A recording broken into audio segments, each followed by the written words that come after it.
NBA playoff best ball, a beginner's guide. That's what we're going to serve up for you guys today. Similar to the baseball show last week, I have yet to draft one of these NBA playoff best ball teams, but I love this format. Anyone who is familiar with the NFL playoff best ball format is already going to be ahead as far as their prep for this. And then we're going to drill down, get into the specific playoff odds, how you should build teams, how you can have a path to first place, and all of the various nuances and intricacies of this contest. The dance on Underdog, there's also the waltz. The dance has a $50,000 top prize. So plenty to discuss here and dive into as we get ready for playoff best ball. I'm Pete with Jon and Nez, aka the BadgeBros. Let's do it.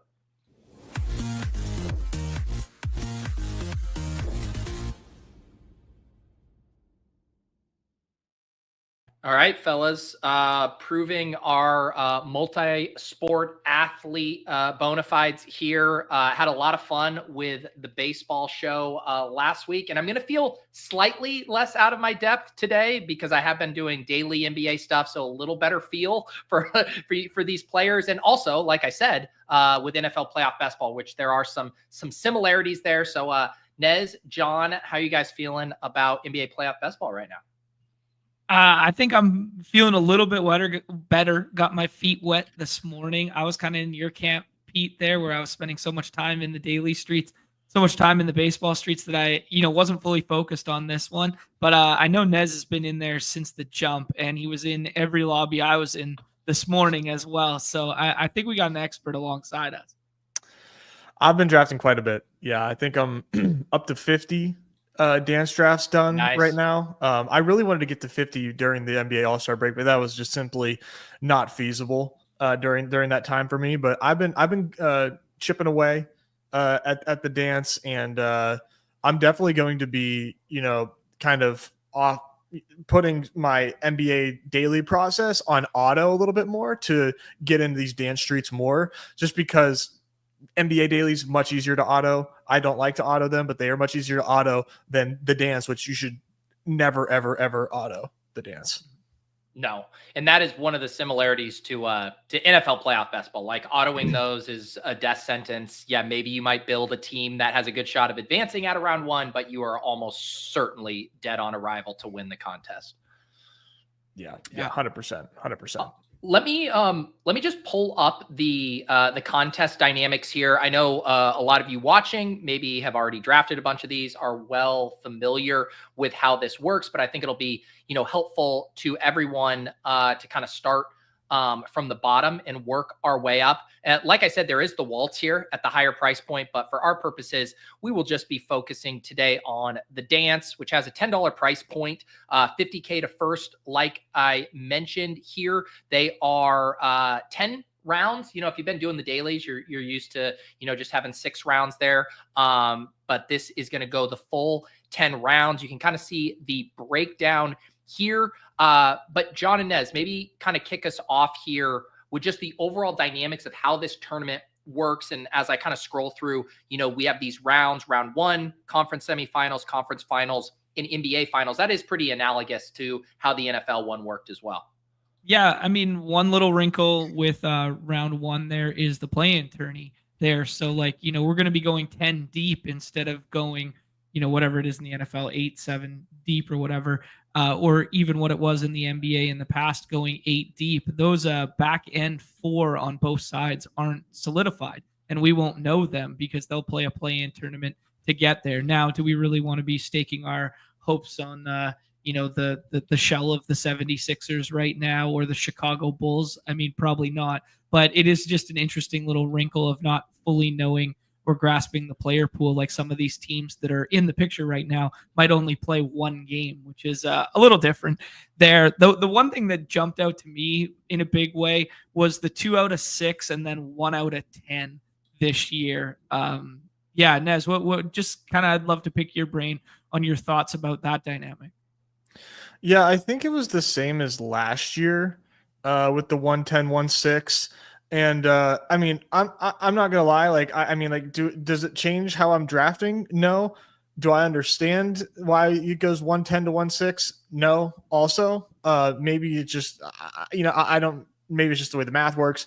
I'm not sure, but I know that last year that kind of like lended itself to some interesting semifinal pods, because 1 out of 10, you're gonna have a lot of dead teams. I mean, the way the NBA playoffs work, you teams play uneven number of series, so some teams become more valuable than others. And then one thing to note with the qualifiers, round 1, 2 out of 6, easy to qualify. The play-in tournaments, just to reiterate, do not count for round 1. Oh, sorry. Just to make sure that is understood for those who are uninitiated. Right. And the reason it's important is because some of those teams who will be in the playing game will not make, the round of, 16 teams. And so those might have some really attractive players on it, where you're trying to say, do I take on the risk of them not making the tournament altogether? But if they do, holy cow, I could have kind of a monster, team on my hand. And we'll get into more of the specific teams who might kind of fit that bill as we go on. The one thing you mentioned there that I think is a huge, huge difference of NFL, where everyone is playing the same amount of games within each round. That is not the case for NBA, where we're going to have a best of 7 series where you could have a sweep where a team only plays 4 games and you could have one that goes to the wire. And the difference between players getting 4 games or 7 games is massive as it pertains to how these contests work. Yeah, and I mean, not knowing the matchups or being able to forecast the matchups this far out either, but we can have a sense of like what potentially some of these game environments or series environments would look like based on playing like the daily games. Like, for instance, it's not going to be valued equal if you get 5 games from the Magic, who play game totals that are in the 205s, 209s every single night, than if we end up getting 5 games of the Kings, for instance, who are both like, one's a 7 seed over here and one's a 8, 9, 10 over here. If you end up getting a series from those are going to look completely different. And like 4 games in one spot can actually be more valuable than 5 or 6 in another spot, and vice versa. So yeah, it's a very interesting wrinkle there. So Nez, one of the things, people who are familiar with NFL playoff best ball kind of understand is that you're essentially reverse engineering your lineup, thinking through the lens of either the finals or even the conference finals. And most people are well aware, when you show up, you want to at least be able to fill out a starting lineup at minimum there. It's probably going to be hard to win if not. And you can see here, we have 1 big, 2 flex, 1 guard, and then 5 bench spots and a wing here. How do you think about that for NBA? Is your goal to have a certain amount of players in the finals or even conference finals who are still live? Yeah, definitely. I don't think you can copy and paste the strategy from the gauntlet into the dance, where like in the gauntlet, 2 years ago, like Mecole Hardman was like a guy you had to have. Like it was just a lone guy. Juwan Jennings, another guy, like didn't score a lot of fantasy points, but you never know. He could catch a touchdown in one game in the Super Bowl. We don't have those guys in the NBA. So it really does kind of limit the player pool as far as the matchups you're trying to build. If you are building for the NBA Finals, which we all are, certain bench guys that are only playing 20 minutes that don't have high ceilings, you just will not have a chance of winning if that is who you're counting on to put up points for you. So it helps building, because if you keep that in mind, you're not wasting picks on those type of players, and instead you're helping to advance your team into the semis, into the quarterfinals and the semifinals, because you can use those picks on high scoring players that can maybe advance to round 2 with you. They win their series and now they're alive to help you advance once again. So I'm kind of a dick in my drafts, because like I'm trying to advance. Like I have my finals teams, and now I'm trying to bully teams in every subsequent round after that. Yeah, I think that's a pretty good point there, Nez, that it's when we're looking for to steal Davis's bit of the most important man in the world, Justice Hill, and like shit like that. Like we're not looking for that in NBA. Like maybe we can tell ourselves a story about Peyton Pritchard because he has a scoring ceiling. He's graduated from that class. Right. Yeah, exactly. He's graduated from the Mecole Hardmans of the world, like maybe that. But it is crazy because you'll get to the back end of these drafts, and like one thing you'll notice with the position scarcity thing is wing is just so effing thin. Like we're so accustomed to playing positionless basketball on Underdog because it's always super flex, but wing is so thin, and you'll get to the final round and you'll be like, should I tack on, Aaron Wiggins to my OKC stack and maybe he plays 18, 19 minutes or whatever, or should I just take Kevin Durant? And it's like, well, that's a guy we're accustomed to clicking on every damn day who's going to play 42 minutes in postseason series. So it becomes a really delicate balancing act because you have to push through a 1 of 10 gauntlet in that second round. And, Kevin Durant putting up points at wing is really going to matter if they get there. Yeah. And the interesting thing about even that example here, I do think goes back to kind of the 2 of 6, 1 of 10 thing, right? Where am I correct? Are the Suns not even in the playoff picture right now? They're like 10, 11 in right. the West. So like you're almost having to hit like a 3-leg parlay with that pick, not to get like too into the weeds of just being like, okay, Kevin Durant and the Suns make it.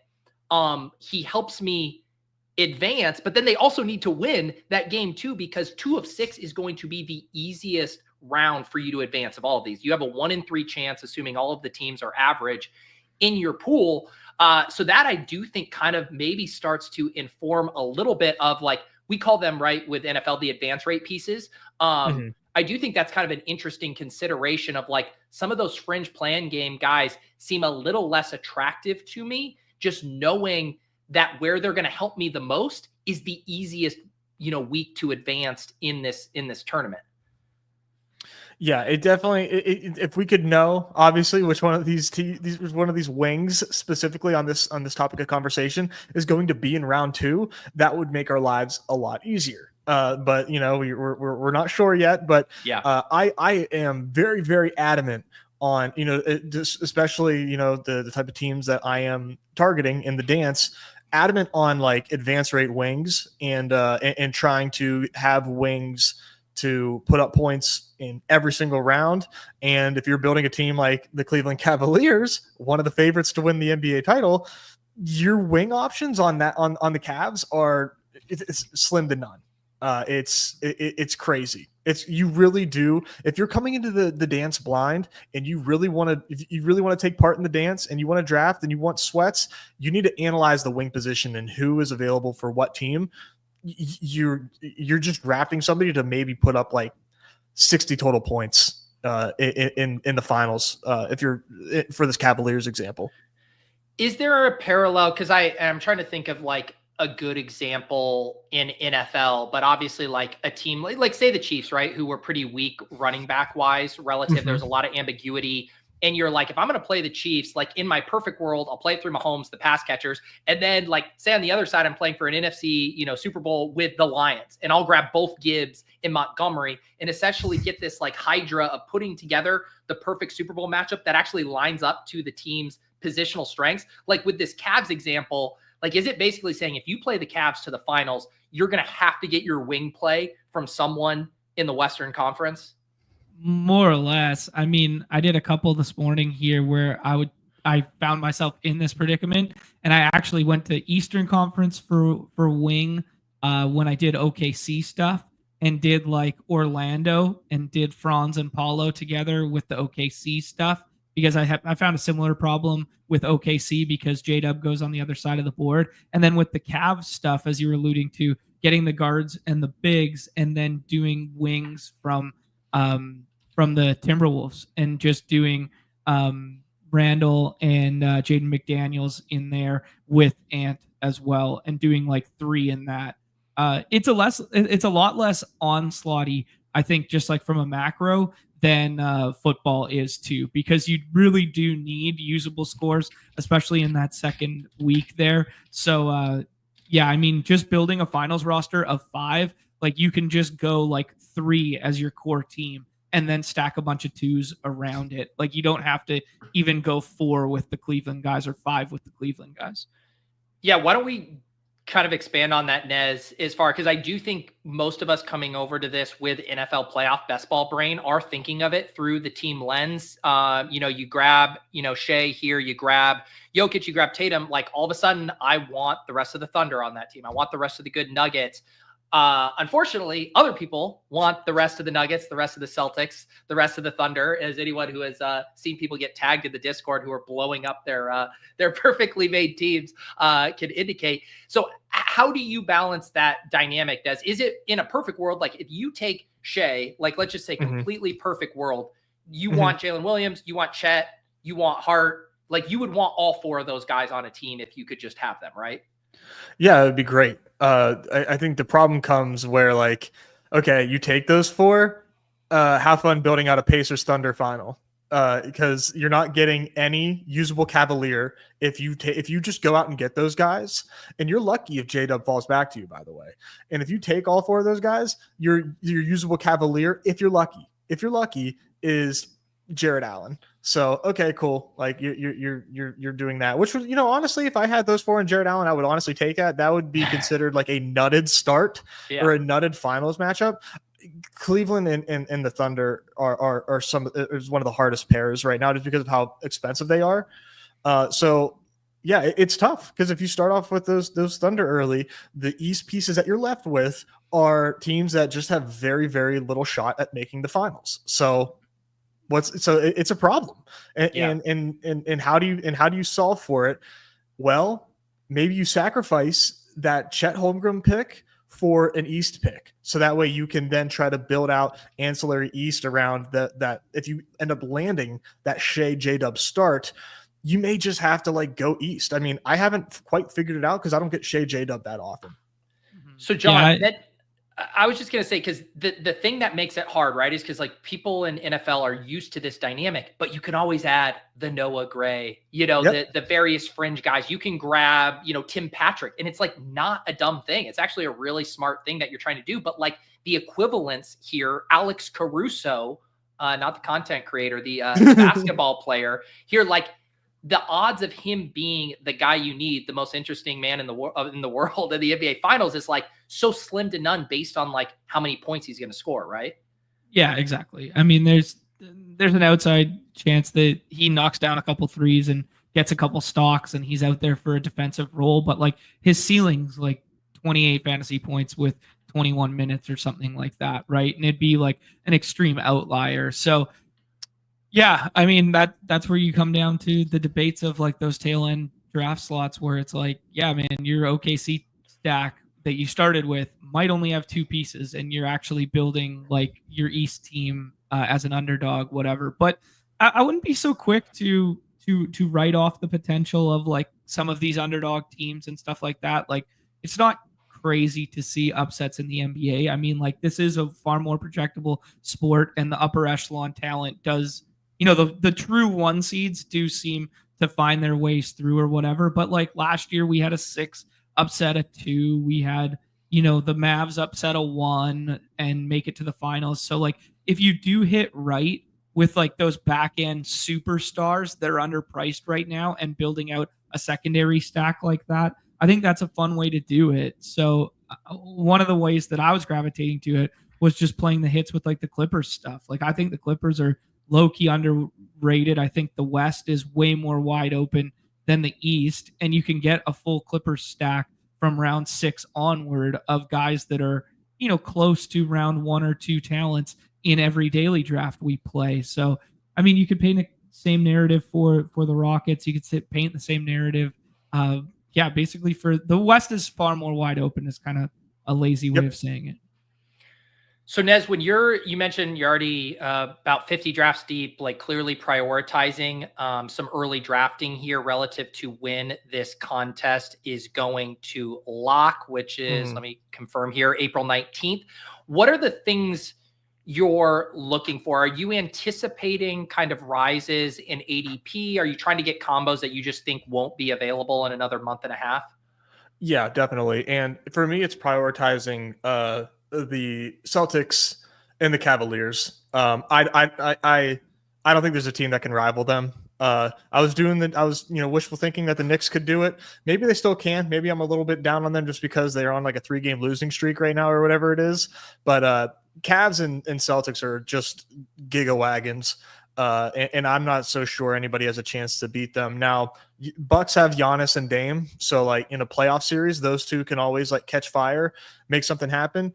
From my vantage point, the Cavs and Celtics are just like on a complete other echelon from these East teams that when you build West first, meaning, take Jokic or take Shea, it's really hard to build teams that I feel good about.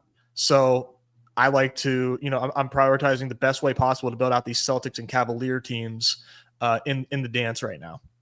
Dude, I got two little micro questions like that I was recognizing when I was doing it today. Was I gravitated to building Bucks because filling the wing position felt so important with Giannis, and I did feel like they had a decent chance, and you can get all four Bucks with like the last two pieces being like super cheap. You know what I mean? So that was like one thing I was doing like Giannis, Luka, hoping Braun comes back, something like that, and then tacking on, because you can get Dame in like the third or fourth round. So I really liked that kind of like build from the not like to juxtapose against you, but like as a counter to it. And then I got another question associated with the West stuff at the front of the board. Is there a bull case for taking Jokic 101 because it's Joker and because the wings will come back to you every damn time, whereas the SGA wing most likely will not, or at least, maybe he comes back to you like 20% of the time, but you can get Denver ×4 every single time if you want it. I'm not saying that Shea shouldn't be the 101. All I'm saying is I prefer starting drafts with Jokic and Tatum more than starting with Shea. Like it's such, you have so much more fun doing it. You build better teams by starting that way. So like, I don't think it's crazy. Like I've started Tatum 101 and had the time of my life.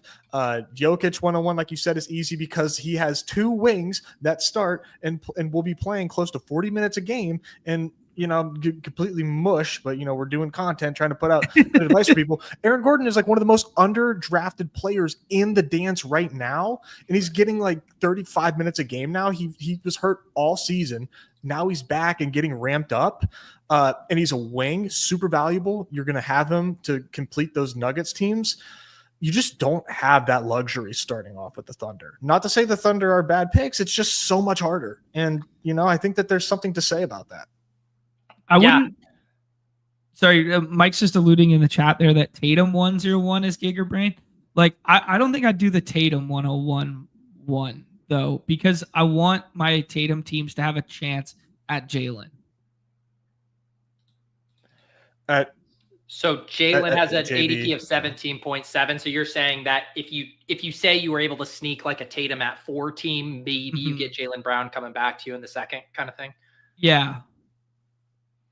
That was kind of like my counter. Like, I like the Jokic stuff because I know the Denver stuff comes back every time. People are willing to take a one-off Jaylen Brown in the way they're not willing to necessarily take an early plunge on Jamal Murray, is what you're saying? Yeah, exactly. Yep. Yeah, okay. Yeah, he's not wrong. Yeah. And I think the other kind of interesting thing about it, and I think how you're doing it, Nez, makes sense too. Like, if you're drafting this early, you are trying to get some combos, or like say the market gets even more confident that it's Cleveland in Boston, and then that stuff gets tougher. Whereas once we know the full playoff brackets, then we could do our exercise like we did for NFL, right? Where it's like, hey, give us 2 teams, or we'll randomize it, and then we'll just build for that. And then you can kind of get onto some unique paths, like once the market is established. But right now it does seem like a good time to leverage a little IKB. Like, these are the teams I think are going to get there, and I want to build every version of that I can.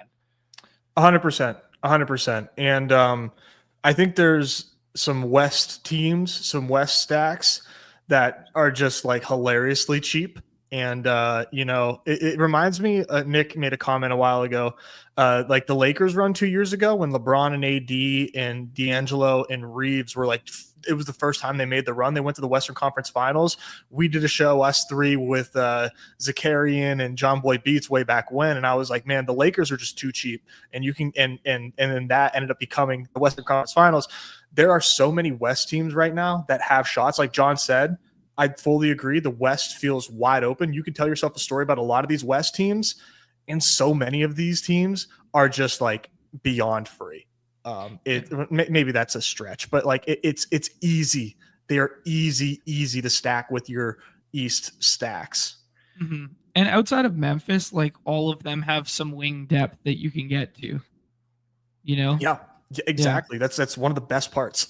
Yeah. So what I mean, Ned, you mentioned kind of feeling strongly about the Cavs and Celtics and not really being able to see an obvious path to them getting knocked off. Like, how deep does this Western Conference go to you as far as like teams you could realistically see making the conference finals?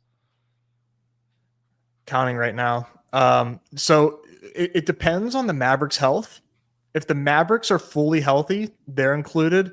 It's like 8 or 9 deep. Wow. Like honestly, like I have reservations about the Lakers, but like they're a great team. They're playing great basketball right now. I'm nervous about them. I mean, honestly, the Rockets I don't feel confident about, but like pretty much every other team on here, other than the Kings, I feel fine building out a stack for. Yeah, I fully agree with you, Nez. At least the Kings are fun, though. Like, you know, the Kings kind of suck to build out because they have no wings. Like if Levine was like a wing or something, they'd be a lot more fun to tack on, like Sabonis Levine at the end or something. You know? Yeah. God, that's rough. Yeah. Like if DeRozan, like what DeMar's a guard, I don't know about that. Like too, right? Like. If they had wing eligibility at the back end there, that would be a pretty fun last cheeky stack for a pace up, you know, one series kind of thing. So if I'm reading between the lines here, Nez, like it seems like the dominant kind of strategy, at least right now, is you load up on Celtics and Cavs when you can. And then are you just kind of mixing and matching with that Rolodex of Western teams that go 7 or 8 deep and just saying, hey, I know any of these teams can make it. Let me build the best version of, like, I have to isolate the pool somehow, and I'm going to isolate it on the Eastern and then just cycle through those Western teams. 100%. And the fact that they're so affordable, I can build more than one finals outcome with these teams that I think have a chance. So I'm giving myself multiple outs every time I draft, and I'm building strong teams that can advance and take down first all at the same time. The other thing that's nuts is like you could also throw the Suns in the equation because they're a game back of the Kings, or they were last night. I guess Kings won last night. Like you could just do like Booker and Durant with your last 2 picks. Like that's kind of crazy. Like when you just think it is crazy. I have I don't consider the Suns even likely to make the playoffs, but they can, and those are 2 fantasy monsters. So that point being said, it's kind of crazy. Nez, I really like your point about like building East first and then tacking on West. I do think that's like kind of optimal, but I do think there is one kind of like chalky start on the right-hand side of the board that isn't fully chalk yet that I think should be, and it should just be Luka and Braun at the 6-7 over and over again. You think people should be doing that? Yeah, like just the scarcity at wing. Like instead of taking like J-Dub and a one-off and then hoping that you get J-Dub and Hartenstein and whatever, like you're not going to beat SGA teams with like J-Dub and Hartenstein in the finals anyways. So just take Luka and Braun and then figure out a plan in the East. And then usually Reeves falls too because nobody wants to just take one off Reeves, except for fucking T-Bear this morning in our draft for some reason. Took one off Reeves at 13. Pritchard. Yep. I have no idea why. But but like just in general, I'd just be like, and to allow me to go down the rabbit hole for a second, doing Lakers plus East, when you think about it, nobody other than like there may be like a handful of drafts done before today where teams got Luka and LeBron paired with like really good East pieces. You're from this point on, you're not really going to see that. So think about the teams that you are facing. If the Lakers make the finals and you're building out LeBron and Luka, you're probably going to need dust ball East pieces from those players to complete a starting lineup and plus Austin Reeves. So you're going to need like 2 more dust ball players to go along with them. That is one of the like, and there's a few scenarios where like, you know, to like completely, you know, backtrack on what I said earlier, which I do continue to harp on. There are certain matchups where you are going to need these lesser scoring players, especially on the East side, to complete a finals team, a finals starting lineup. And this is one of them. And this is where I think you can be okay taking some dust ball East pieces, because like, who else is going to have LeBron and Luka in the finals, and who are they going to have paired with them? You know what I'm saying? So I think this is just one of the scenarios where it's okay to do that. It was the first thing that I isolated as well, Nez, and I loved it because you could do it with Giannis too. And you could like it's really hard to get Braun to fall, but I got him to fall in one room because someone was like just capitulating to the Lakers guy. So I started like 3 drafts with Luka, Giannis, and just hoping that I could get him to fall. And the other thing is, if you get boxed out at wing in general, you have a fallback of Rui in the 10th for free. Mm-hmm. Yeah. So it's like you can play it like 3 Lakers and then just tack on Rui. Anyways. So to be more exact with this, Nez, what is the number of teams represented on most of your teams? Do you have any teams where there's just 2 teams where you're doing like a 5 and 5, or and are you never going more than say 4 teams and you're like, I just want to nail the conference finals? Like, where's that band for you? 4 to 6 teams. I could do like 2 main teams, and then I could have 7 players of 2 teams and then 3 one-offs. Like, I've done something like that before. So I would say anywhere from like, I guess you could even say 3 to 6. 3, like, I don't think I've done 3 yet, but like I could probably build a team of only 3 teams and like it anywhere from 3 to 6. So in that one you did with the duos and then 3 one-offs, you wouldn't be able to field a full starting lineup in the finals, right? No, I would, because I would have 7 teammates in that finals. 7 players from a finals matchup, and then 3 one-offs. So it's a little bit of overkill. No, sorry. I meant like the number of teams represented on a roster. And so I thought you meant 3 teams, 3 to 6 teams on one singular roster. I think is how I would label it. Yeah. And which is essentially like in NFL, like it was viable to build 5v5s, like especially with the teams that were really deep. That's just like the way the ADP landscape, the scoring works, all of the, the games and that kind of more iterations adding up. Like it's just too hard to pull that off in NBA. 100%. 100%. Yeah. Let's see. You guys tell me, what is, we can drill down a little bit more. What else is interesting or should people know about before they dive into some of these? Well, I mean, do you have a, wing is just crazy weak. So you need to really just like type in teams, look at the players that are available, and then see like what you're going to have to do in certain matchups.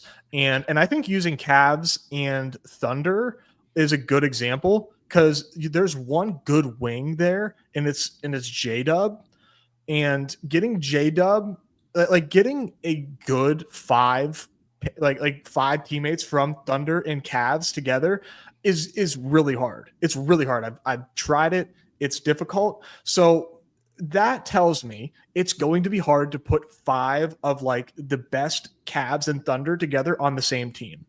If it's hard, it's going to be hard to advance it. If there's only a few, you have to assume like 90% of them that are getting built are dying before they get to the finals. So in a Thunder Cavs final, the winner could have Aaron Wiggins starting at wing. It could have DeAndre Hunter, Max Strus starting at wing. So I am telling myself this is mega cope, but like in Cavs Thunder, there's actually not going to be a lot of good teams in those finals. So I'm going to build these teams where my 5th player sucks and my 6th player sucks, but I'm going to have a team that gets there, and I'm just going to hope that I have a top 3 team once I'm there, because I don't think there's going to be too many really good Cavs Thunder teams if that is the finals. Mm-hmm. And on a personal level, knowing that I'm not going to put in the same type of volume that you're going to put in, I'm just not going to build those teams or try to build those teams, because I'm not going to chase that GM combo, right? And I'm going to find, who are the scroll the F down team that is, fractions of points different that could go on a run later. Yep. Yeah. And that's always kind of, the decision you're making of like, are you chasing the unicorn team? Are you willing to burn, some entries as you hunt for that. I did kind of want to just have a little discussion about playing for first place. We always have this conversation. Sometimes something gets blown up and you're kind of forced to just say, hey, I'm going to try to salvage a min cash in here. I do think it's worth looking at how these prizes shake out. And I believe our min cash here is an $8 min cash. And I'm going to try to suss out here. So how many people in the finals we will have? Do you guys know how many? 310. 310. So if you make it to the finals, you're guaranteed 400. So a 40x on your entry fee. And then you're going to want to finish in the top 10 to win 5,000 or more. I guess my question is, have you had some situations where you felt like this team can't win in the finals, I'm going to pivot to salvage a min cash? Or are you kind of always thinking through the lens of, no, I want to get a team to the finals? So when that happens, like I try to identify it really early and then pivot to like any given West team that I can still build out the best West lineup for.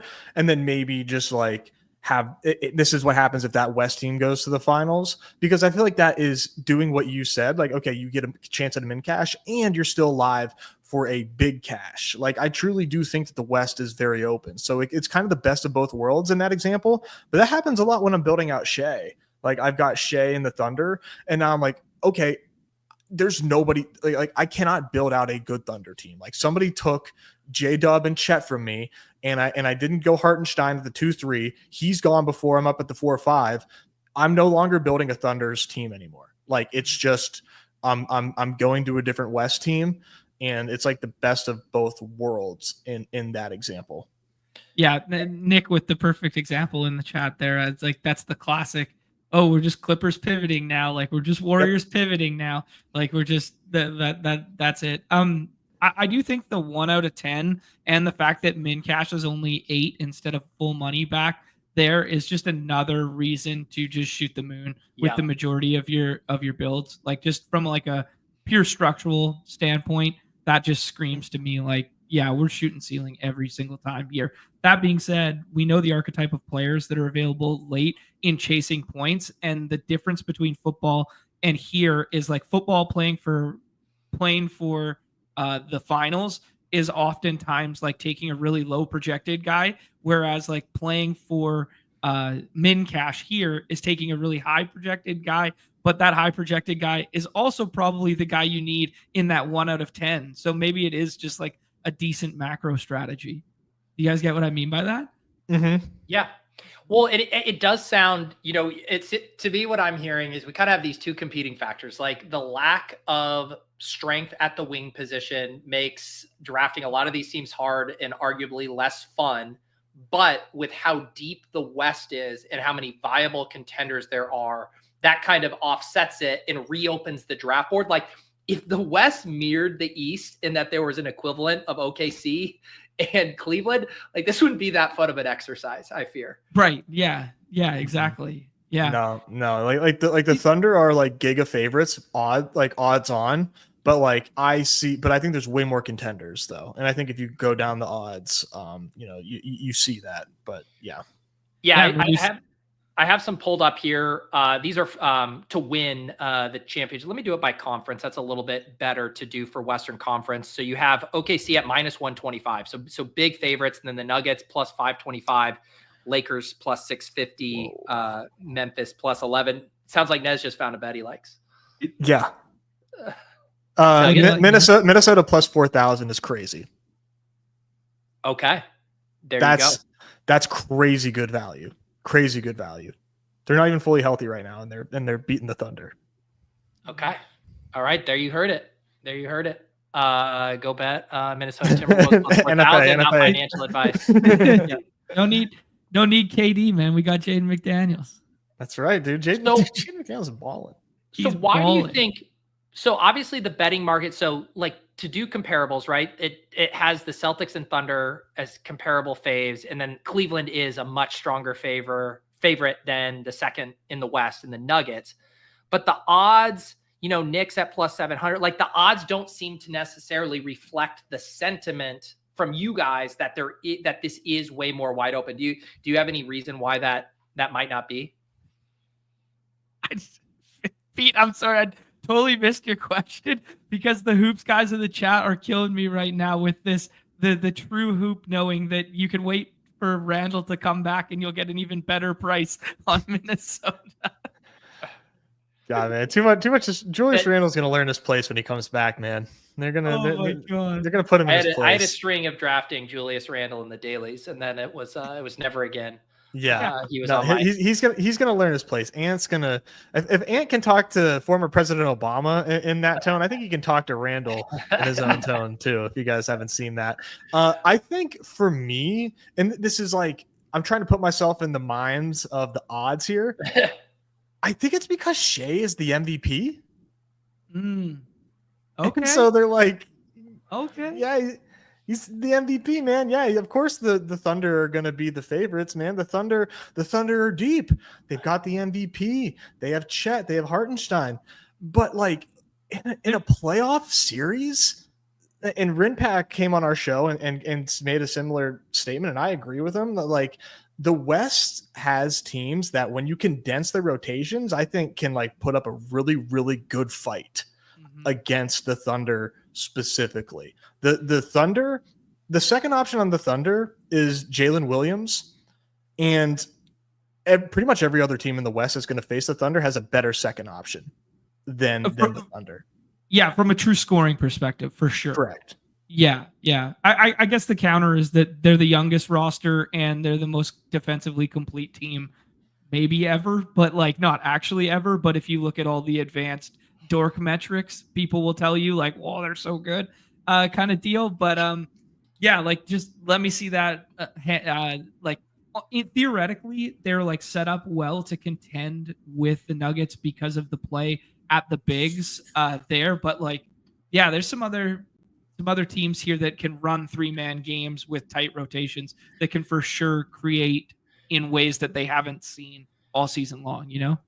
And I assume there's still like, obviously we just had a huge trade with Lakers and Mavericks. You mentioned health issues, Mavericks, Timberwolves. I'm sure I'm forgetting another one here. Like, does seem like there's a lot more kind of uncertainty on like what the final form of these teams will look like.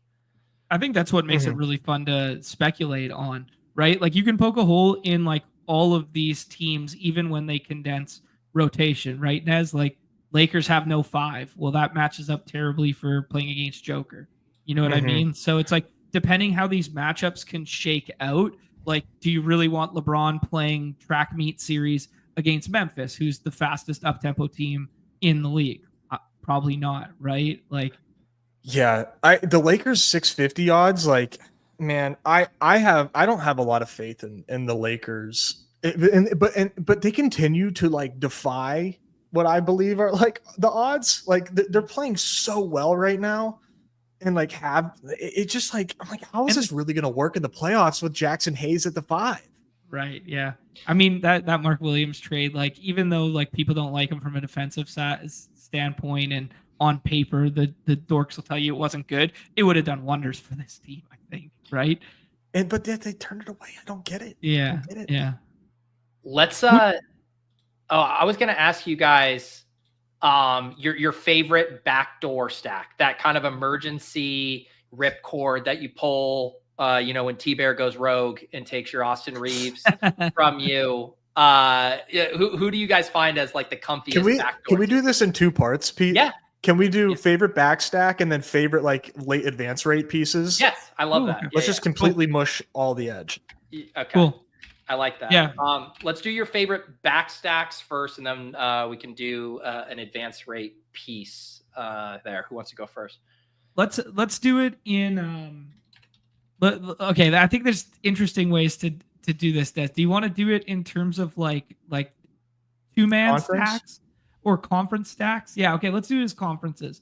Let's start in the West because we're kind of in agreement that the West is the more wide open of the two. I think the chalk one that everybody's gravitating towards right now is the Harden, Kawhi, and Zubac one. Like that 3-man seems underpriced relative to market, and it seems like the default that everyone goes to first. So let's start with that one. Yeah, like that's a good answer. You have four draftable pieces there, and one is remaining. Yeah, and for our audio listeners here, James Harden ADP 32.8, Kawhi 39.4, Zubac 49. So all very affordable there. Yeah, And and Norm Norm Powell. Powell. And Norm Powell. Sorry, put some respect. 59.4 on Norman Powell. Yes, that's a good answer. I will go ahead and say the Warriors. I think the Warriors are going to be a problem with the addition of Jimmy and this team getting healthy. And sneaky backstack option for the Warriors there. You see that fourth player there, Jonathan Kuminga, who will be coming back off an injury soon, just provides you another option at wing if you get this team to the finals and they do make the finals. I think the Warriors are going to be a problem during final series, and these are some. It's condensed fantasy scoring as well, specifically because if you are taking Draymond too, he doesn't need to put the ball in the hole to get his fantasy points. He's going to get assists, he's going to get boards, stocks, things like that. And so that allows Steph, Jimmy, and we'll see what happens when Kuminga comes back to kind of cook.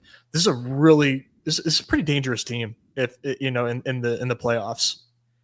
Yeah, that's fun. Curry 37.9, Butler 44.9, Draymond 57.8, and Kuminga 59.8. I assume, is it basically anything with an ADP after 50 is just like free? Essentially, yeah. Depending on who you're in the room with. Yeah, right. Exactly. Go Eastern? No, I think there's a couple more in the West we can keep rattling off. Okay, yeah. Nez, I was doing, we were both doing the T-Wolves one this morning because there's wing depth on the T-Wolves there. And basically nobody will start a T-Wolves team if they don't take Ant. So as long as you stamp of approval on Ant, you can kind of have any other piece you want. The other team with wing depth in the West that you can stake your claim early is you take Sengun, and then you can just have, Amen, sometimes people will fight you for it, but Fred VanVleet's free in the last round. Tari Eason, Cam Whitmore, it's scrolling the F down, but at least we know they have huge ceilings if that team pushes forward. Nez, should Amen be going ahead of Sengun? Probably, because he's a wing. I know. I didn't even think of that. I was just trying to play to your my interest fandom. Yeah. Of course. No, I love Amen. I think Sengun is gonna in a vacuum gonna outscore him fantasy point wise, but Amen being a wing, it definitely is a great play. How about we just stay in the West? Then okay. Either other backstack teams or some of these advance rate pieces where you're kind of willing to sacrifice a potential finals matchup for the sake of getting these guys through some of these gauntlet rounds. Yeah, I mean, for me, it's really like wing, like it's kind of like advanced rate wings for me. So like Julius Randle, everyone's shitting on Julius Randle, but he's a wing and he puts up more points than most of these wings do, and he's available anytime that you want him. So I like Randle. And as far as an advanced rate piece and helping to build out these T-Wolves teams, and then 2 spots below him, PJ Washington. If the Mavericks can stay alive, make their way to the finals, PJ as a wing is a breath of fresh air down here, in a pretty good option. It's nice really having. I was just gonna say it's nice this year, like having played dailies more, is because like you could tell like Julius Randle and PJ Washington can be guys that get drafted in like the 20s on a slate, if not a little higher on a shorter slate. Where I look at some of these other guys going around him, and it's like maybe on a short slate, Rui is a 6th rounder. Like right. it does help kind of put in the frame of reference of like what these guys are actually capable of in a single game. Yes, it does. What were you gonna say, John? I was doing the wing prioritizing stuff early. So when I was looking late, I wasn't looking for wing like help to advance. And I was finding myself a little behind the 8 ball with the bigs. So I actually did some cheeky Sabonis in the last round as a push through piece where it's just like, if they do find their way to a series, that's not a given. It's not a guarantee they'll make it through the play-in. But every single daily slate that we ever play with Sabonis, he's a top 6 pick, and they're in the thick of things to potentially get a series. Even if they get swept, I think he can still give you like 200 points. And because you prioritized like Giannis and Braun in the first 2 rounds there. Those are your advance rate wings. And then I needed to push through big. So just flipping the construction a little bit with a player archetype. Yeah, again, that one makes sense, like you said, of guys down here who stand out, who are not normally going this late in just a daily draft. Nez, any other Western Conference advance rate pieces? I mean, we kind of hit on the Suns guys. No, we got to move on, man. I'm tired of mushing the late round West pieces that I can draft. Okay. Do you want to? Should we have Jewish McCaffrey put out a thread of his favorite late round pieces? Yeah, all the players that I don't like. Yeah, please don't, because that'll ruin all the picks. He's on a Davis Maddock like run right now with his mushing powers. It's incredible. Yes, he maxed early last night. I drafted 100%. I woke up in the middle of the night and I had my alerts on for JMC tweets, and I saw that the Kawhi Leonard Q tag was fake, and my wife was like, "Why are you up, honey?" I was like, "I got to slam in 150 Kawhi Leonard teams right now." Jewish McCaffrey says the tag is fake, and it's an incredible ADP value, and now I'm poor. Yes, is what happened. All right, let's talk Eastern Conference, because this is a more interesting conversation. When we set it up with kind of how Nez was talking about the dynamics there. So, what is your break glass in case of emergency in the Eastern Conference? Ooh, well, I'm not normally backstacking in the Eastern Conference, but the Magic I really like to take to help me get through. And this is I think this is a good team, the Orlando Magic, and Paulo and Franz are their best players, and they're both wings, and a lot of the time I need wing depth, and they're just there to help me. Now, taking both I think is pretty risky, because if the Magic lose round 1, I am dust. And if you as a reminder, it's kind of interesting. You only need one player from each position and then 2 flexes, so you really only need 1 wing. So like, you don't have to double up on both these Magic pieces. You can find another, if you need wing depth, find a different wing, and then that way you're alive for round 2 if you are like desperate need of help at wing. I think the Magic are like an actually good team in the East. The problem with the Magic is they need to get out of that 7 seed, because if they are in the play-in game and they have to face either the Cavs or the Celtics, if the Celtics are hang on to the 2 seed, which I think they will, that sucks. I want the Magic to be able to be alive in that 1 of 10 round. As of we really need them out of that round. But I think there's a chance. But they need Suggs back to help push them out of that 7 seed. Yeah, they need to get that defense right with Suggs coming back. That on-ball defenders really hurt them. One problem with Magic too is they just play such low total games. So it's like, even if you do wind up getting, they push a team in the first round to like 6. Well, is that worth as much as like 5 from the Pacers?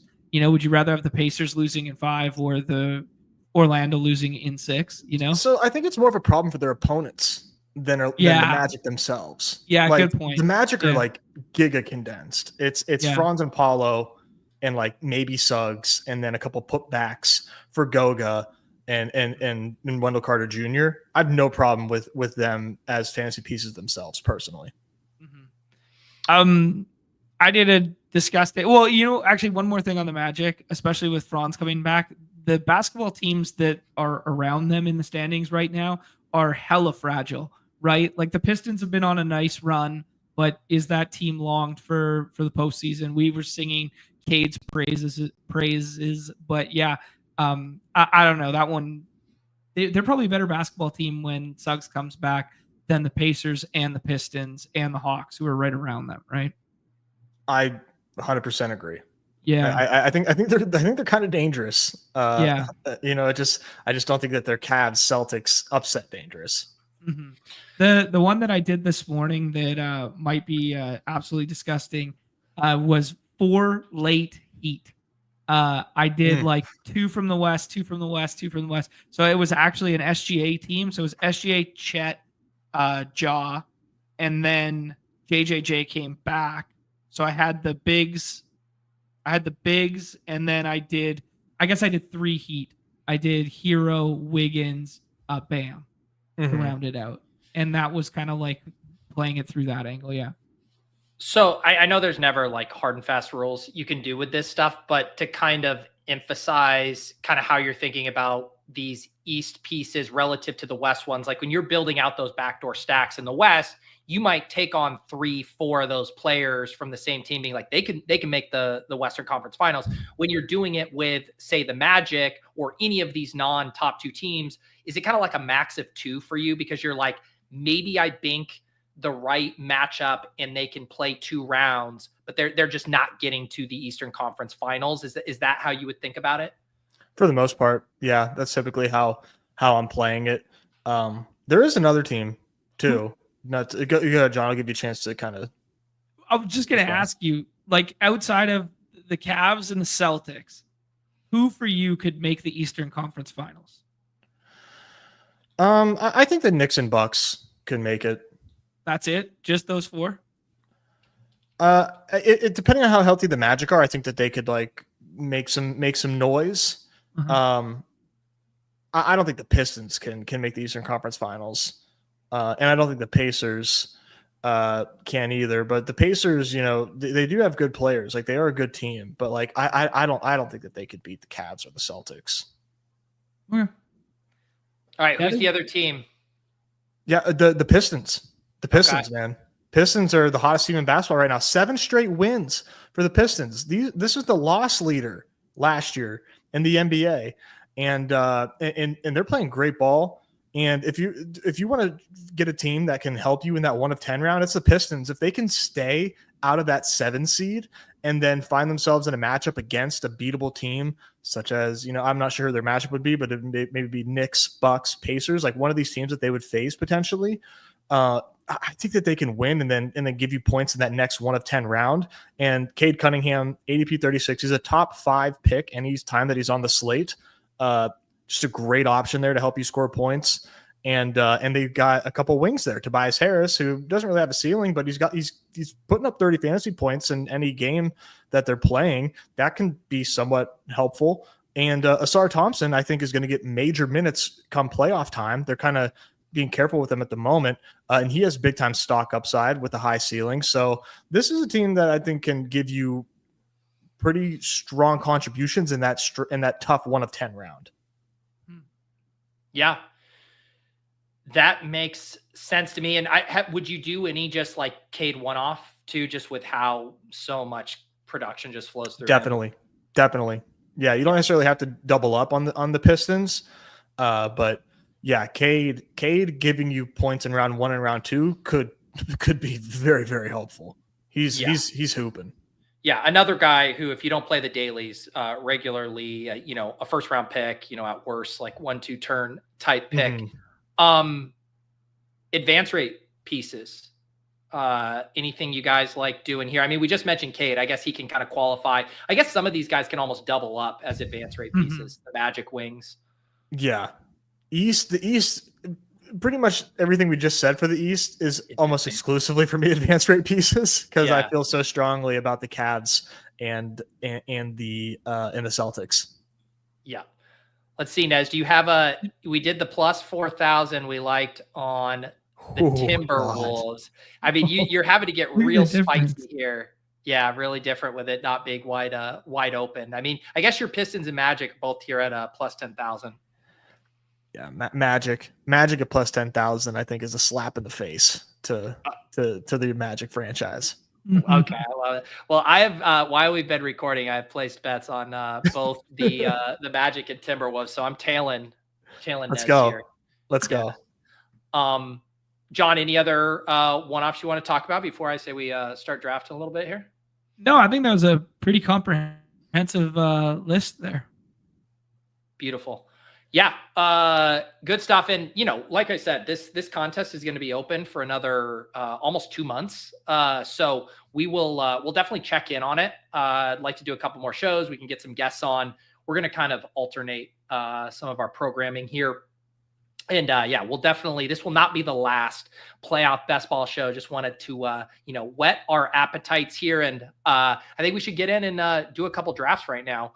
My first drafts, and you guys can kind of walk me through some of the decision points here. Yeah, this will be fun. This will be fun. Everybody dreads not getting a top 3 pick, but maybe we can do this thing on hard mode, and looks like we will. So very fun. I kind of like it. I kind of don't mind the other side of the board. I don't mind. Of course you don't. I don't mind it. Well, we already know what John wants to do, and it's double tap the Lakers here. I think we should try that. Yeah, assuming that somebody doesn't get a little antsy here and take one from us. But yeah, I did one waltz draft so far. Somebody put out a bat signal, and I was like, yeah, what the hell? And I got on the waltz, and I drafted that. This is the common term, like an absolute terrorist. Just because it's 250, and I'm like, let me just like try to get in the finals, and like maybe 4 players is what you need. And I drafted that pretty crazy, but yeah, I mean that it's 250 and 2-6, 2-6, 2-6, 8-seat final. Definitely encourages terrorist actions. It does. And 8th place is $1,000. So it's I'm not maxing this thing. Yeah. Let's see here. All right, yeah. So we're picking from the 6 hole here. We are in the dance, 50K, first place prize here, trying to get to the 310 person final. A lot of red badge bros in with us here. What other starts, Nez? You said you didn't like the this side of the board quite as much. Do you have any other go-to starts that you like to do? Man, I pray that Donovan Mitchell falls. So I can do like Donovan Mitchell and Mobley. And then otherwise I try to do like, what if like the Celtics without Jason Tatum is what you need? Like try to build a Tatumless Celtics team just in case that happens to be what you need with Jaylen Brown and Kristaps. I was doing a lot of Knicks here, but I saw the Knicks go on a losing streak, so now I don't want them. Let's push it. You want to do Luka and LeBron? Let's do Luka and Giannis and push it and see if we can get Braun back. All right. Nez, you don't like that idea? Let's do it. All right, here we go. Giannis and Luka are who we start this team with here. That was I saw Easy mention something in the chat earlier, and it kind of dovetails with which of these top teams are you willing to build out without their alpha? So I think Easy was talking about it with Jokic, like if you'd be willing to play it. Obviously, you just mentioned, doing it with, I think people are willing to do it with the Celtics. How do you guys think about those dynamics? I think only the Celtics and the Cavs. I wouldn't do it even with OKC. I wouldn't do it with Denver. I would have to write out some combinations that are possible with OKC, but I do tend to agree with you. It's just that like guard is deeper, so I'm like, can it really not be done with OKC? But maybe you're probably right there. I think there is an example that like, man, if you do Nuggets and Cavs, and you get the top Cavs pieces without Jokic, like what are the Jokic teams with the Cavs pieces look like, and how do those compare? I think that's an interesting, I would just have to look at the combinations and the true like 5v5 that you're dealing with there. But that's like the only, I think, option, or the only way that you could really make that work. I would have to think about a Celtics Nuggets too, but like for the most part, I don't know how a Nuggets finals wins without Jokic though. I struggle to see that. I'm just kind of thinking about it. So LeBron is not going to come back to us. He goes at 14 to the Nuggets drafter who started Jokic and Jamal. We have the 1 hole who started Shea and Chet with OKC, came back with Mobley. Rocket Sauce building out Celtics with Tatum and Derek White, and then Jalen Williams. On the bring back, we'll see what the 4 hole does here. Started Donovan Mitchell and Cat. What do you guys think about the early starts from the same conference? Any issues with that kind of stuff? Lakers with Denver, Knicks with Cleveland. Any issues there? I don't. Let's see here. Sorry. So we got Luka and Giannis. Do we have to take Lillard with one of these picks? I would take Dame and Ant. What would you do, Nez? Definitely Dame.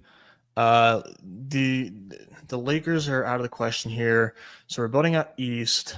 Ant gives us, a West option with the Wolves, and we'll have a lot of back end East pieces. Yeah, no, I think Ant's the pick. Done. So we start Luka and Giannis get sniped on LeBron, or I should say our prayer doesn't come true. And then we get Lillard and Ant here coming back around. So yeah, I don't quite understand the Spida Cat Brunson at the 4 hole there. Don't love that. Will probably not do that. I think there's a lot of good bigs that you can get points from if you're trying to find advance rate. Well, I guess it's advance rate. Donovan Mitchell here, he might be auto drafting. Strange start, very strange start there. 2 Knicks, 2 Cavs. I like Rocket Sauce's start, and the 2 hole. We'll see how he lands the plane, but advanced rate LeBron isn't like the worst idea. Yeah, I mean, I think it's probably easier to excuse almost any semi-rogue pick if it's at the wing position. Is kind of what we've established. Yeah. Yes. I'm kind of interested. What would you do if you're the 4 hole right now? So you play the East through 2 pieces like that. Yeah. And then you just shut it down in the East, and now you build out, Clippers or Warriors is easiest now. So he doesn't have Jared Allen as the big, so he's going to need a West big to help with that Cavaliers start. So yeah, you probably just removing all East teams at this point and getting some Clippers in here. Maybe Rockets. Fighting with us. Yeah, Rockets he should definitely be looking at Rockets. Yeah. You go Almond and Sengun with this, and you fill a wing and you fill a big, or you do Kawhi and Zubac. What, as far as our team from a wing perspective, obviously we have Giannis. Is this a spot like, have you rocked solo Giannis solo wing Giannis teams? Is that viable? Or are you always trying to kind of get a second? I think it's so easy to tack on Kuzma that you may as well. That's what I've been doing. But we also, with the Ant stuff, we have Randall at our or McDaniels at our available to us. I put Reeves in the queue. Tell me if that's not direction you guys would go here. I would get a second West team and go Şengün, Thompson. Yeah, me too. Agreed. Okay, let go of the Lakers. You just play Lakers as a one-off now, and nobody's gonna take Kuzma and Lopez from us, and they're kind of just like penciled in on this team right now. And nobody might take Reeves either. There's a chance Reeves falls back, and then we're just like, well, now we can maybe find a way to make it work. So we got Giannis and Ahmed Thompson. Now at wing, we got our 3 guards, Luka, Dame, and Ant, and then Sengun here, our first big. 2 Rockets, 2 Bucks, 1 Laker, 1 Timberwolf. And what's nice too is, like John was mentioning, Kuzma is available late. There's 2 more Bucks that are going to be available for us for free at the end of this draft, and now we are, alive for that Bucks Lakers final still, if because Reese goes, because I think that guy's just auto drafting. And at this point, like, despite your kind of belief that it's Cavs, Celtics or bust, I mean, we now firmly live in a reality where we need the Bucks to make the finals. Yeah, and I mean, obviously those are my thoughts, but like it wouldn't obviously be impossible for the Bucks to make a run. I mean, they've got Dame, and they're going to have 2 of the best players on the court at any given time. 2 of some of the best, at least, any given time. Austin Reeves, whenever we talk about a guy coming back, he goes in the next 2 picks. Solo Reeves as his 5th. Auto drafters are brutal, man. What a weird contest to auto draft. The lobby right now is full of NBA contests. You could go auto draft in better fashion. Top of the queue. So we have 4 more picks here. Is there any new teams we would think about adding, or are we kind of locked in to the teams at this point? I'd rather lock in on our West teams that we're building out. And really it's like these remaining Timberwolves pieces. Yeah. Normally said with big bold letters. I was gonna whispering say, this time. His name has never been whispered before. Yeah, you never shouted from once. the mountain types. All right, so what would this be? Do you guys like? You could also do Ant Kyrie or AD, right? AD Kyrie, that'd be crazy. Or AD PJ. That's still available. Yeah, AD. Well, I don't know if Kyrie's. No, Kyrie's not available. Kyrie's gone. Okay, so who should I think so. Green. No, Kyrie's here. Do you want to do that? Do Kyrie. Let's do it. Let's do another duo. Let's have fun. Okay. And then now we're just like doing kind of what we said, except with the Bucks here, where we're just like, playing, musical chairs with these West teams, keeping ourselves alive for a number of different West versus Bucks finals. And, these are all really strong fantasy pieces at the same time. Because I was going to say, we're gonna essentially have the top 2, or in the case of the Lakers, the top option on all of these teams that we're building around.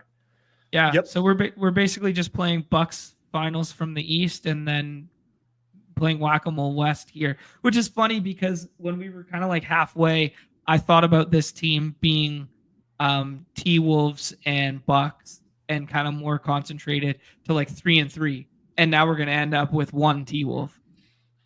Yeah. Yeah. Yeah. because we're going to finish 2 Bucks.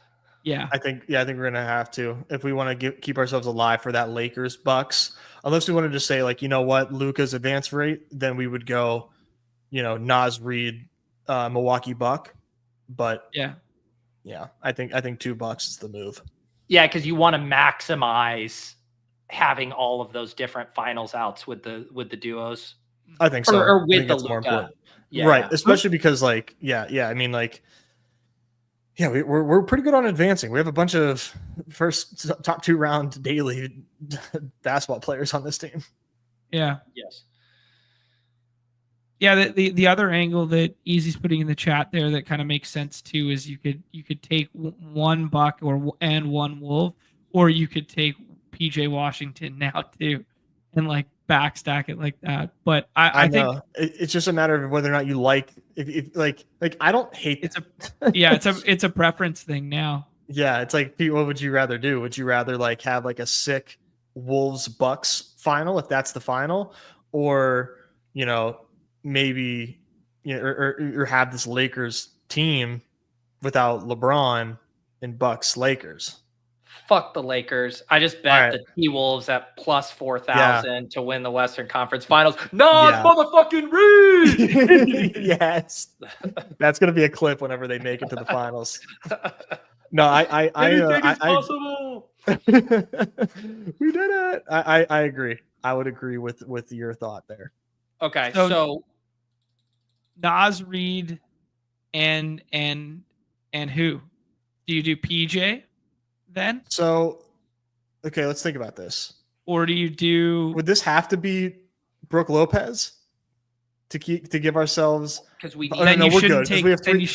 Naz Reid. Okay, no, we're good because we're only playing Rockets, Mavericks, T-Wolves with our Bucks final. So we're all those 3 teams have our bigs. We're not playing Lakers, so we're good. We don't need Brooke Lopez. We're good. So then who do you take with this? PJ or Kuzma? If we do PJ, are we still live for Rockets and Bucks? Well, then we only have 4, right? We only have 4, 2 Bucks, 2 Rockets. I would say Kuzma, because then that still gives us 5 for the Mavericks final. Yeah. Mm-hmm. I think Kuzma's playing mad minutes, so I'm cool with it. And this team, like, it's dead on arrival if the Bucks aren't going on a run too. So I think getting a 3rd piece from that makes sense. Yeah. Yeah. It makes total sense. That was fun. Yeah. Here's go ahead, John. No, I was gonna say the fun difference between the playoff format and like the regular season format, like the double dribble that just advanced, is like you can you're way more likely to flex some of these sweet bigs. Whereas like in the regular season one, like all the bigs will just like run off early and you're not looking to like draft 3 or 4 bigs. I think it's like perfectly fine to draft 3 or 4 here because you can flex 2 of them. 100%.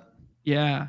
It's like in the rankings, it's honestly like a bug that, so like, you can set positional limits for guard, wing, and big. You can only do 4 bigs max here and like 7 for guard and wing when you're starting the same amount. So like, you can go heavy on big here. Yeah. Real quick, aside from the meme equity, you guys think ADP is just bad with Rudy over Naz? I think Rudy will have a higher mean projection every time out, and I think Rudy is kind of like, we're just taking Naz Reid because he's like more fun and has a higher ceiling output in terms of like bands of projection. If this team goes nuke, it's probably because Naz Reid had to go nuke, not because Rudy Gobert started scoring again. Because the reality of the whole team being healthy and Randall coming back is Rudy Gobert goes back to being what he was at the start of the season, which was just like 28 to 32 fantasy points every single night without touching the ball on offense. I think Rudy's the better pick. I mean, or Naz. Sorry. Scratching from the record. I was looking at Rudy. Naz is the better pick. He should be going ahead of Rudy. Okay. Yeah. So here's how this team ended up. 4 guards, Luka, Dame, Ant, and Kyrie. 3 wings, Giannis, Amen, and Kuzma. And then 3 bigs, Şengün, AD, and Naz Reid. So we have the 3 pieces from Milwaukee. That's our only team in the Eastern Conference. We have 1 off Luka. We have Edwards and Naz Reid. We have AD and Kyrie, and then Şengün and Amen for a bunch of duos there. So fun.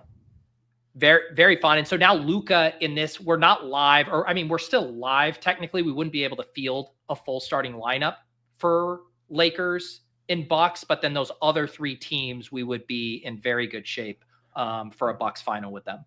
Yeah, and the Lakers are almost certainly winning round 1 in the playoffs. So having Luka in that 1 of 10 round is going to be massive for this team. Yeah. Right. Pretty good shout from Jump Free, like the way rotations condense and way matchups govern, like how guys will get played off the floor and stuff like that, is like playing small and stuff. That's going to be a fun thing to dive into in like 2 or 3 weeks from now when we see some of the matchups starting to solidify. I mean, we won't know for certain because of the play-in tournament, but we can somewhat forecast in a little bit of regard there as to like what teams are going to play small versus each other, what will play big, and yeah. You guys want to do one more? Yeah, for sure. Yeah, for sure. Let's see if we can get an early slot.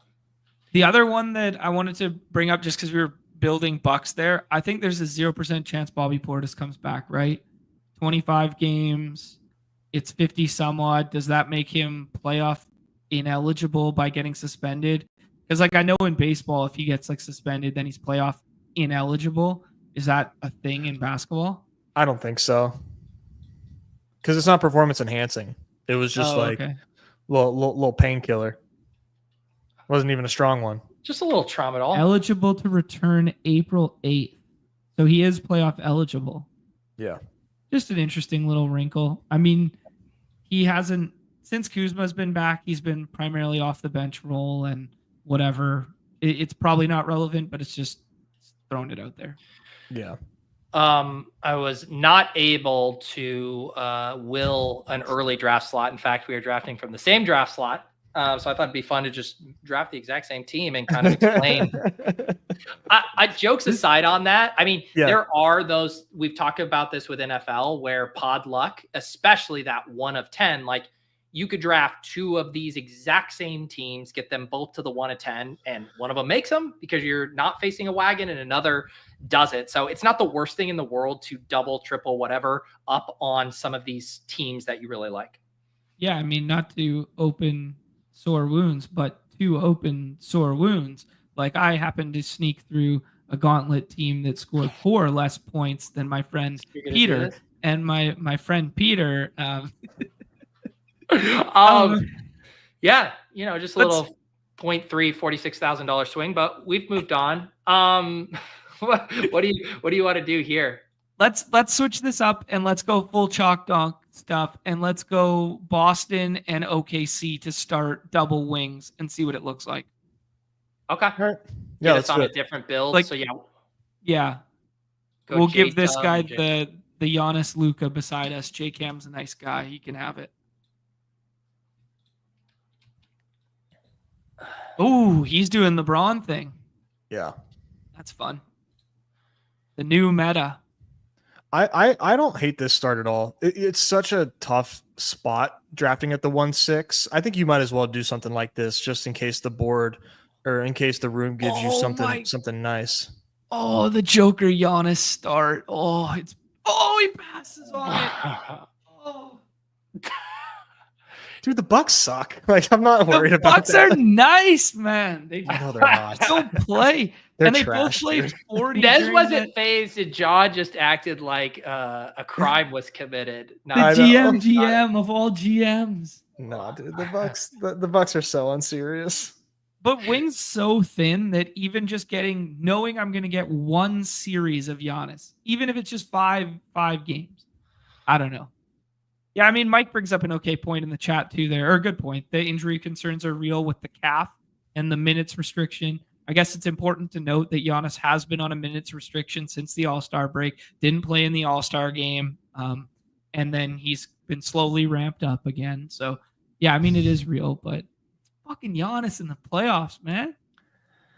And this guy says, give me Cade Cunningham. I don't need Jamal Murray. I want that advance rate Cade Cunningham.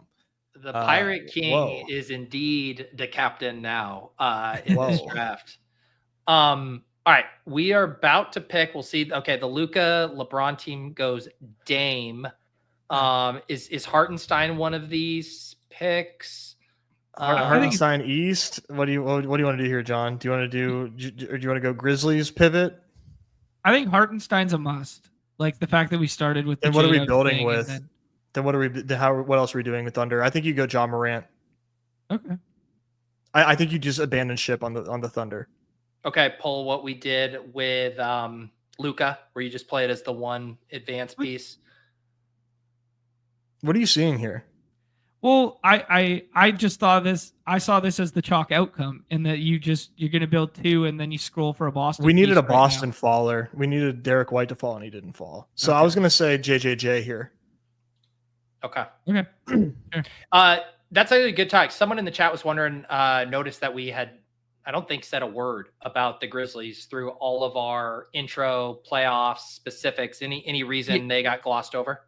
I mean, like the Grizz could be really fun when we get to the playoff, when they finally condense their rotation, because we know they have upper echelon, like fringe superstar talent, like that sort of deal, in Ja, JJJ, and Bane.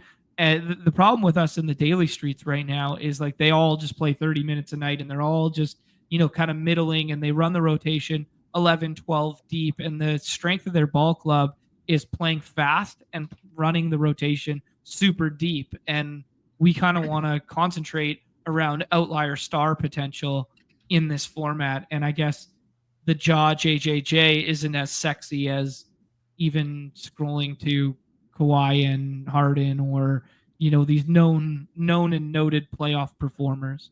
They're not exactly a backstack either. Like we just started this at the 3-4 turn, so they're not necessarily as cheap as these other East pieces. And I'm normally trying to like continue out like the best East pieces possible whenever they start to go. But I think they're a really good team. It's just like John said, like they play so deep right now. Will they condense in the playoffs and just continue with their best foot forward? It's remained to be seen. And they also don't have like any wings either. So like that's really tough. Like if you're building out Grizz and Cavs, like the wing piece is going to be so weak from there. Brandon Clark, no matter what. Drew Holiday, Desmond Bain. Any other one-offs I should be thinking about? What do you guys think? I like Bain and Holiday. Is Hallie still there? He is. Let's do Pacers in the East. Bain and okay. Let's go Bain. Bain. I was gonna say okay. I was gonna say Siakam, Hallie, and push Bain. Oh, sorry. Did he get it? Let's go. Oh yes. Okay. All right. Yeah. Okay. Cool. Let's push Bane. Yeah, and then you do Siakam, Holly, and then you push Bane because nobody's going to start Memphis without the 2 Memphis guys. Gives you East. I was really thinking Drew because we're kind of playing. We kind of had Memphis and Celtics there, and Drew would have been a viable Celtic to go there. Yeah, but we could just take Peyton Pritchard in the last round or something like that if you want to build out that. I mean, it's not created equal, but how many minutes is he going to play less than Drew in a playoff series? Yeah. I don't think it's a crazy idea since we have it. But that was a nice save there. Because I think we're trying to shoot the moon here as like Memphis is now our bet. Like Memphis wins the West, and now we're doing like skinny stacking East, which is like the inverse of how we like to build, right? Mm-hmm.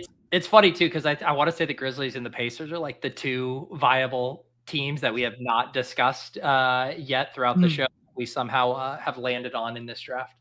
Yeah. I think this speaks volumes to why you would rather start the 6 hole instead of the OKC Boston stuff. It speaks volumes to why you'd rather start with Luka Braun. Oh, from the 6 hole. Yeah. Okay. Yeah. I thought you were talking about from the. Okay. Yeah. No. So makes sense. Bane is still here. Yeah. We did lose out on Drew.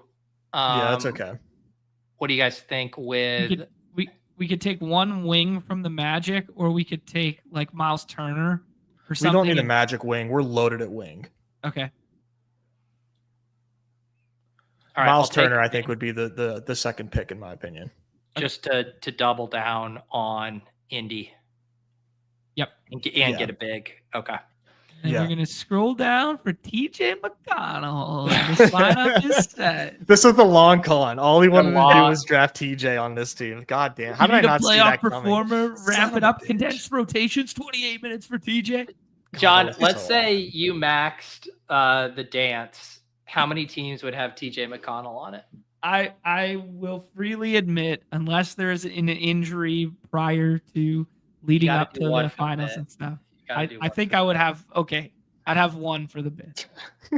You'd have to maximize your bid equity. You know, you get all the badges. It's a friends and family in there. Maybe it's a stream draft, and you're not on the stream. Maybe Davis is doing one of his dance drafts, and you go ahead and sneak in a little 6th round TJ McConnell there for the lulls. 6th round. Oh, sorry. Get it early. Daily braid. 10th round. I know. 10th round. That's funny. Okay, so how do we land this plane best then, Nez? Like, I'm not sure it's worth taking a 4th Memphis piece. If it isn't, then do you want to take Pritchard? Yeah, well, I think Pritchard's preloaded right now unless he gets sniped. Yeah, you never know, man. T-Bear is the reason why his ADP is above 50. Dude, he takes him in the 6th round. T-Bear Pritchard. T-Bear's a right in the chat. Right in the chat, right there, Terrence. Payne Pritchard's falling.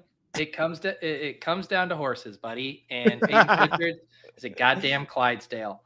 Oh my god! So yeah, if we can get Pritchard, would like him here, and then after that, man, it's kind of wide open. All right, so we'll put Pritchard in the queue. So we have 2 Boston, we have 3 Indianapolis. So we're live for Memphis with either Celtics or Pacers. Yep. But we're not live for an OKC unless we were to add a 4th Pacer. You could also do 4th Memphis and add Bam, and then you're live for like a Heat, like something gross like that. We're doing Pritchard. Okay, yeah. I think if you want to add a second OKC and just draft the worst OKC thing in the world, do like Wiggins or Caruso. Yeah. Or Lou Dort's gonna just play a shit ton of minutes, but like this is a luxury pick. Which OKC like the player? Luke Cornett shout in the chat. No. Quick. Lou Dort. Oh God. He got it. There you go. Wow, what a buffer. I mean, Lou Dort's going to start every single night, and he's got stock potential he plays a shit ton is the thesis here. Wiggins I think has Caruso is gonna get up there too in minutes, but Lou Dort, we've seen it at least for sure. He has his own Caruso's drop on Zakarian's show, and that has to be oh my god, or something. The king of drops, man. That I love it. There's so many good drops on Zakarian's NBA show. All right, so here's this final team: 5 guards, 3 wings, 2 bigs. Ja, Tyrese. Who's no one in their lives has called him Tyrese. Halliburton, Desmond Bane, Peyton, the Horse Pritchard, Lou Dort, and then our wings: Jaylen Brown, Jalen Williams, and Siakam. Bench. Our bigs: Jaren Jackson and Turner. We have 3 Indy, 3 Memphis, 2 OKC, and 2 Boston there. What do you guys think of how this one shook out? I much prefer the first one, just because of I think you can figure it out on the fly way better when you don't play those 2 chalk start teams, because you kind of get left with these dumpster fire add-ons, right? This was a tough draft. Yeah, I would probably, if I could do it back, and Nick mentioned in the chat, of course, do Jaylen Brown and Kristaps instead of doing J-Dub with this one, and then just play, like fade Thunder. That's kind of like the TLDR of all this is like, you just got to like fade the Thunder and hope they don't make it out of the West, because you're just, it's so hard to build a good team if by trying to play the Thunder arms race. Yeah, well said. It kind of goes back to that dynamic we were saying of like, how many eggs are you willing to crack while chasing like the perfect OKC omelet? Like, if you have the stomach for that, you can, or you just lock up your guy, right? You're just saying, I'm going to do Brown and Kristaps here. I know I'm like leaking a little ADP value, but I'm going to build a coherent team that does what I want it to do. You're going to build a better team. Yeah. All right, guys, this was fun. As always happens with these. These were my first drafts, but will not be my last. And I say here in another, I could see us doing like 2 more dance theme shows, like one in the middle in March, and then another kind of when we get the firmed up playoff bracket. So make sure you guys are subscribed. I know some of you are watching on the BadgeBros channel. If you're watching on my channel, I assume you guys as well will have some other BadgeBro dance content between now and then. Let the people know what they can get from you guys over on your channel coming up. Yeah, I mean, Nez has already done one behind the paywall when the contest initially dropped there, so kind of got some evergreen stuff there. If you go check out the members only section on that, we will definitely be running this back, maybe on a weekly, maybe on a bi-weekly basis there, Nez, that we will be kind of continually keeping up with the shifting landscape of this contest. And then if you guys are members of our channel and you're hanging out here, you'll get redirected to the next stream, which I'm going to do about an hour of baseball here. And our guy Easy DFS is going to jump on with me. Nice. Tune in for that if you guys are membies. As for me, we'll have lulls on Thursday, ship chasing with Pat as well. And I just booked Cooter Doodle for After Dark on Friday. Yeah, I want to get the her trip recap from all of her Super Bowl week adventures. So that's gonna be funny.